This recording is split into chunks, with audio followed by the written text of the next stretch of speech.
গ্যাংটক থেকে বাগডোগরা কিন্তু helicopter service চালু হয়ে গেছে।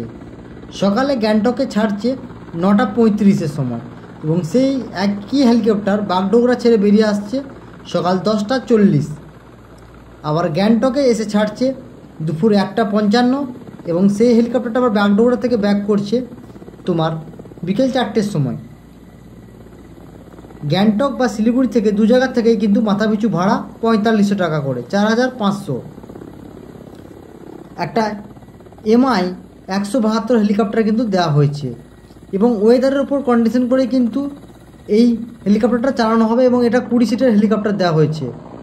শুধুমাত্র গ্যাংটক শহরের ভিউ দেখার জন্য এর মাথাপিছু ভাড়া পড়ছে 3000 টাকা। যদি তোমার টোটাল 20টা সিট বুকিং হয় আর 20 সিট যদি বুকিং না হয়, তুমি যদি বলো যে আমি গ্যাংটক শহরের ভিউ দেখব, সেক্ষেত্রে কিন্তু মাথা পিছু বা মিনিট পিছু একজনের ভাড়া নেবে 6000 টাকা করে। যদি তুমি সিঙ্গেল পার্সন হও, তো সিঙ্গেল পার্সন কিন্তু একা গ্যাংটক শহরের ভিউ হেলিকপ্টারে মজা নিতে পারবে এখন থেকে।